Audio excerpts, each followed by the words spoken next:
Hello everyone, and welcome to this guide on how to mage heal in Season of Discovery Phase 2. This is a regen mage build for both solo questing and healing dungeons and raids, specifically Nomer, and this is a culmination of everything I've learned from maining regen mage through both phases, so let's dive in. We'll get into rune and talent setup, rotation and mechanics, stat prio, and end with a couple of Runeswap Macros. But first, there are two very important concepts to understand when it comes to mage healing. The first is the value you bring to a group. In a raid or dungeon, the mage healer is basically filling two roles simultaneously. You can pump significant DPS while carrying a large portion of the heals. You're essentially contributing the value of two bodies to the group. For this reason alone, I expect mage healer to rise in priority as raids continue to scale in size and difficulty. The second concept is the number one mechanic to master when it comes to mage healing, and that is regen batching. Basically what this means is you'll want to avoid ever just channeling regen by itself. Instead, you'll always want to try to cast Arcane Blast first. At the very end of that Arcane Blast, you can cast either regen or mass regen to batch it with the Arcane Blast you just casted. This causes an instant big heal from 80% of the Arcane Blast damage healing through Beacon, and at the same time feeds that Arcane Blast stack into the regen to give it 15% increased healing. If you're not precasting Beacon before a fight, this is how you should always try to get your temporal Beacon buff up, and it makes the actual channeling of regen feel much more effective. Keep in mind that even though this is Season of Discovery, all the classic caster mechanics still apply, and so if you're unfamiliar with the nuances of casting in this version of the game, I strongly recommend checking out this video on efficient casting, which is linked in the description, because all of it is very important to mage healing, but none of it will be covered here. And if you have any questions or ideas, I'm trying to stream as often as I can at Zikorik with a 0 on Twitch, and you are always welcome to come kick it in Theorycraft with me. Now, one of the coolest things about mage healing is the diversity of the rune setups, meaning there's not just one set of runes you run all the time. The build basically has two main rune variations that you'll swap between depending on what you're doing, and the main runes we are rotating here are regeneration and mass regeneration. We never really need to run both at the same time because in most situations, one or the other is going to be much more effective. The single regeneration beam, which is the regeneration rune on chests, costs less mana and the beacon buff lasts for 30 seconds, while mass regen on legs costs more mana and the beacon buff lasts 15 seconds, but it can hit up to 5 targets in a party. Temporal Beacon is the buff that regen gives, and it turns 80% of your arcane damage into healing on any target that has the buff, and the value of this healing is halved on yourself. AoE arcane abilities like Arcane Explosion and Living Flame have an additional 80% reduction on their healing. Single regen feels much better for self-heals in solo play, questing, or healing only a couple targets. Running regen on chest also opens up a variety of Runeswap macros we can use to rotate through the cooldowns on leg runes, which feels fantastic, and I will get to that in a bit. Mass regeneration, on the other hand, feels better when you are in a situation where your entire group is taking damage, so mostly in harder dungeons or raids. With mass regen, mana becomes more of a concern because the spell itself costs more mana and the beacon only lasts half the time, but the trade-off is you can hit 5 targets simultaneously. And now with the class changes that just hit, the actual healing value of the beams themselves will be much higher as they are receiving an 88% increase to their spell value coefficients, making spell power gear much more effective at increasing their values. So for good examples of when you might use one or the other, when solo questing or doing anything in the open world, I'm running single regen on chest so I can rotate through the cooldowns on my leg runes, and when I'm healing a dungeon, I'm in the mass regen setup with burnout on chest. For Nomer, I run the mass regen setup for the first 4 bosses because there's a lot of group AoE damage, and then the last 2 bosses I run the single regen setup, prioritizing keeping regeneration up mainly on the tanks and letting the other healer cover the rest. In addition, we also have 2 different versions of the mass regen setup we can use depending on the group or situation. For a solid group with good DPS, we want to go with the damage focus setup I just discussed, with the burnout rune on chest and spell power rune on boots. Running this damage focus setup feels much better when the group is aware of raid mechanics and doing fights properly, so you are able to rotate your cooldowns effectively and hard cast without having to panic. If your group is taking a lot of consistent raid damage, or if you are just wanting to lean more into the raw healing side of mage instead of being so focused on damage, I recommend this setup. It's exactly the same except we are using Enlightenment on chest and Chronostatic Preservation on boots. Chronostatic Preservation is the flash shield that you can basically cast and hold, and honestly already feels pretty good, but the changes that just happened with this class balance will make it much better as it will scale better with spell power and cost significantly less mana. When playing the damage focus version, you really have to be a cast or 2 ahead of your heals, because all your heals are based on damage, which requires additional time to cast. When you get behind, it can be hard to catch up and can result in someone going down if your other healer doesn't cover you. The Chronostatic Preservation rune on boots basically gives us that quick save heal we need if we're behind to blast someone back to full health with a quick 1.5 second cast. Like I was mentioning, you'll find that with a good group or even just a strong second healer at your side, you won't need this type of save heal nearly as often, and so the slot is better used for the extra damage from the spell power rune. Chronostatic Preservation is definitely a dope spell though, and it just got a lot better, so I definitely think it is viable to run this in a lot of different situations depending on your playstyle. Enlightenment on chest is basically going to make your mana go further than burnout, and you can ride the 10% damage buff at the beginning of fights, and when shit starts to hit the fan and you get low on mana, you'll have that extra regen kick in, which when stacked with mage armor and arcane meditation is going to put us at 55% mana regen while casting. Again, this rune will be more effective than Burnout if you're going for more of a traditional healer playstyle, and pairs very nicely with Chronostatic Preservation on boots, the same way Burnout and Spell Power synergize very well together with the crit, so I either run one combo or the other depending on the situation. When running regen on chest solo in the open world, if I'm doing harder stuff or encountering any PvP, I like to keep Chronostatic Preservation on boots because if you can get just one cast fit off, it will often bring you all the way back to full health. Now let's take a look at the talent tree as we transition into mechanics and rotation. Like I mentioned at the beginning, the number one mechanic for Mage Healing is to batch your regen at the end of your Arcane Blast instead of channeling regen by itself. The only time you really want to cast regen by itself is to quickly pre-cast it just for the beacon buff right before the start of a fight, or to save someone who's about to die. To use it as a save effectively, you'll want to start the channel while keeping an eye on your target's health. If it looks like they're going to live, let the beacon channel through. If it looks like they're going to die, you'll want to interrupt that channel with an instant Palm Arcane Blast and go right back into another regen channel that will be 15% boosted. As regen mage, Presence of Mind from the Arcane Talent Tree should be mainly used like this, a way to instantly get an Arcane Blast off to heal your beacon targets when shit's hitting the fan, or when you're on the move and don't have time to cast. If it's looking really rough, you can even add your other cooldowns like Arcane Power in there as well to boost the damage, which will boost the heal. Now let's discuss the rotation, which is fairly simple in theory but has a lot of cool variation in the actual gameplay. To start a fight, you'll always want to try to precast regen on the targets that will be taking damage just before the fight begins, and also sneak in a quick drink. This is generally either the tanks or the whole melee group or on yourself if you're soloing. If the fight starts without beacon up, cast Arcane Blast first and batch your regen right at the end like we already discussed. Once beacon is up, basically what you're going to be doing is casting Arcane Blast until you get a Missile Barrage proc. Missile Barrage is the new belt rune that causes arcane missiles to be clear casted and channel in half the time, and it will proc 40% of the time you cast Arcane Blast. To keep the rotation simple, cast Arcane Blast until you get a Missile Barrage proc, then dump your Arcane Blast stacks into that free casted double speed missiles. You're doing this while always keeping Temporal Beacon up on the priority targets, so as soon as Temporal Beacon is about to fall off, try to batch a new regen at the end of your next Arcane Blast.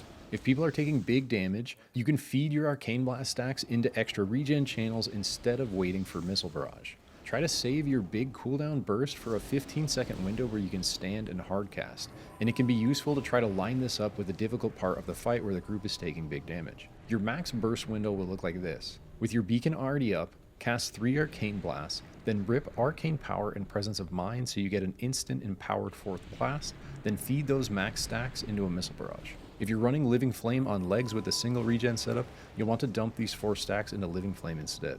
I recommend creating an easy one-button go macro that looks like this.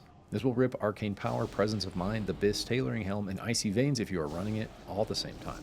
If you want to hold your palm for the big save heal like we were discussing, remove it from this macro and just hardcast the 4th Arcane Blast. Using palm in this macro to get your 4th stack will maximize the DPS output you have with Arcane Power up, since you don't need to spend the extra second casting the last blast, and you can use that global to reposition to a good spot for the rest of your Arcane Power window.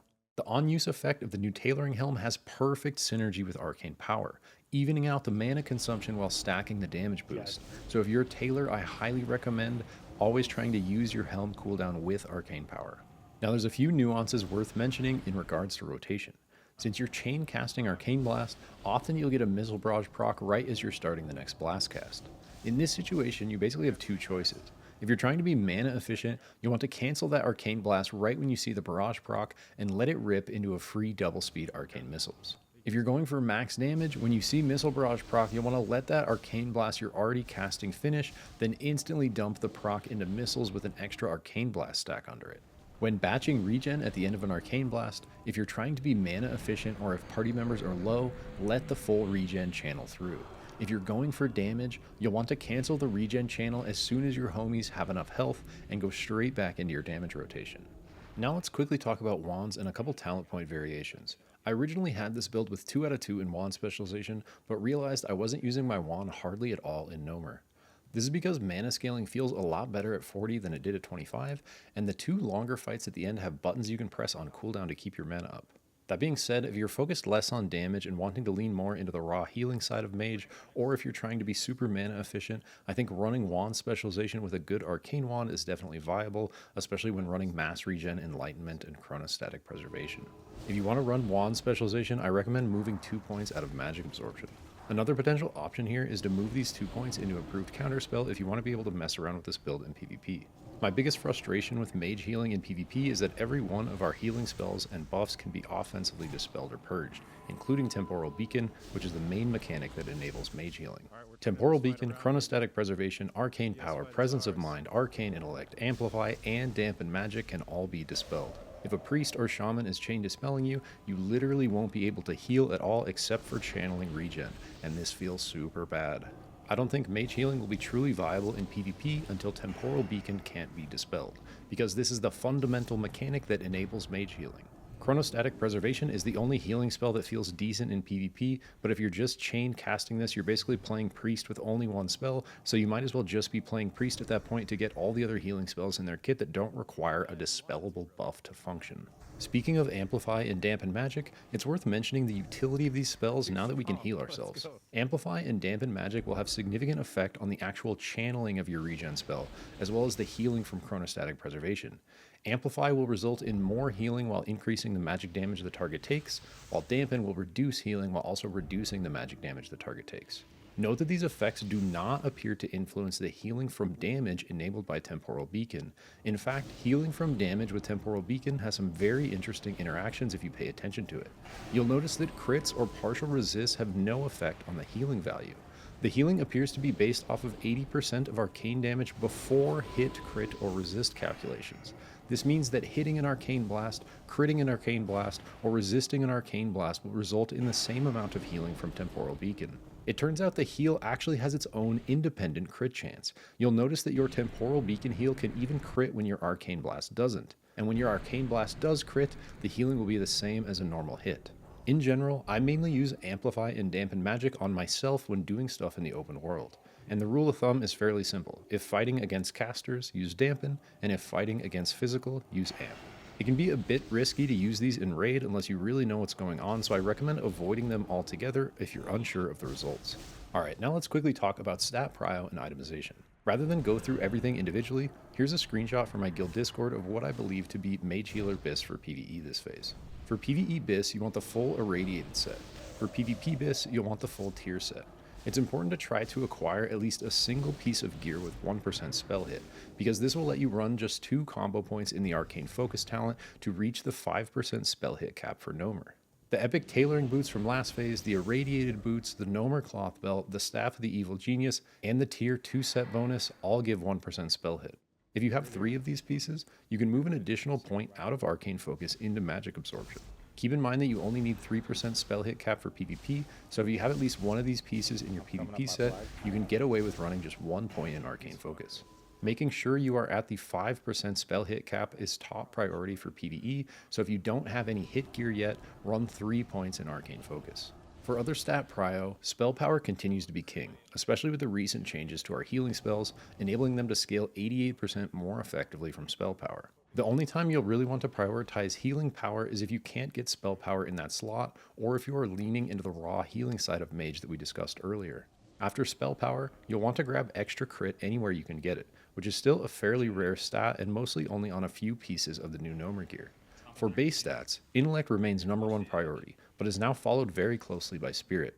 This is because this phase we now have access to Mage Armor and 3 out of 3 in Arcane Meditation, which puts us at 45% mana regeneration while casting. What this means is you'll get access to 45% of your Spirit regardless of the 5-second rule. Again, if you're unfamiliar with these nuances, I highly recommend checking out the efficient casting video in the description, which will help you master the fundamentals of being a great caster in Classic. If you're building a PvP set, then I recommend prioritizing stamina over both int and spirit just because of how high damage is right now in PvP, but in PvE, stam is not nearly as important with our ability to heal ourselves. I want to quickly mention that if you have high spirit and you find yourself going on fights when running regen on chest, it might be worth trying Arcane Surge on legs instead of Living Flame. And this was actually a tip left by someone in the comments on my last Mage Healing video. In this instance, you would use Surge mainly for the increased regen. So when you're about to be get Beacon up on the priority targets, then cast Surge. The Surge hit will heal your Beacon targets like an Arcane Blast, and then you'll get a nice regen window that overrides the 5-second rule and increases regen by 300% for the next 8 seconds. When testing this with my current gear, it usually gets me back to somewhere between 800 and 1000 mana. Another thing worth doing if you find yourself going is summoning both your mana gems before a fight. You can make this macro to have a single button that will use all your different types of mana gems from biggest to smallest. Press this button to pop your first mana gem and then pop a mana potion early in the fight after you've used your first bit of mana in order to start the 2-minute cooldown on both of them. So 2 minutes later, if the fight is still going, you can rip your second mana gem and another mana potion. Alright, let's close it out with one of my favorite mechanics in SoD, which is rune swapping. This will enable you to run multiple runes in the same slot that you can instantly swap when you drop combat. If you want a deeper tutorial on how this works, check out my previous guide on Runeswap Macros, which is also linked in the description. For Mage Healer, the best Runeswap macros are for your leg runes when running single regen on chest. This works great for any type of open world PvE or PvP, or when using single regen in a dungeon. Basically what you want to do is acquire a total of 3 pairs of pants, including the ones you have equipped. If you're looking for backup spell pants, you can make or buy the black Mage Weave and red Mage Weave ones from tailoring, which are both great, inexpensive options for setting something like this up. Engrave your main pants with Living Flame, your best spirit pants with Arcane Surge, and your best int pants with Icy Veins. Then create these 3 simple macros to equip each pair. I personally like to have these bound to keybinds, but if you're out of binds, you can definitely just click this stuff because you're only doing it when you drop combat. Keep in mind that Living Flame has a 1-minute cooldown, Arcane Surge has a 2-minute cooldown, and Icy Veins has a 3-minute cooldown. You'll want to basically try to use Living Flame on cooldown or as often as possible because of the raw power of the spell. As soon as you've used Living Flame and it's on cooldown, swap your pants to Icy Veins and try to use this with all the big cooldowns in your Go macro that we mentioned earlier. Using Veins with Arcane Power synergizes great because you can get off more casts with the damage buff up, and they are both on 3-minute cooldowns. When you're starting to get low on mana, switch your Arcane Surge pants for the last mob right before you go If you get the killing blow on this mob with Arcane Surge, you can drink instantly after because you just dropped combat. Drinking while benefiting from the 300% increased mana regen from Surge will bring you back to almost full mana in just a few seconds. This basically gives you the same mana as casting a full evocation every 2 minutes, and lets you save your actual evo cooldown for when you need it in combat. Once the Surge regen ends, switch back to Living Flame and rinse and repeat. You'll find that with mana this phase, especially when rocking mage armor, you'll hardly ever have to drink while questing or grinding mobs solo because you can use this Surge drink regen every 2 minutes. Also, because you are a wizard with unlimited magical water, you can always utilize chugging between mobs to stay topped off. Boom, that's it for this one. I hope you found it useful. If you have any questions, ideas, or feedback, I love to see that stuff in the comments. I try to get to as many of those as I can, but if I miss it and you really want to reach me, consider dropping by my stream on Twitch at Zikorik with a 0. One of my favorite things about Mage Healer is that I can play a DPS class and pump while still healing all the homies because none of my friends heal. Horde problems. And so I hope to see many more mage pumpers out there blasting and healing the homies at the same time. Thanks so much for watching, take care of yourself, and I'll catch you in the next one. Peace.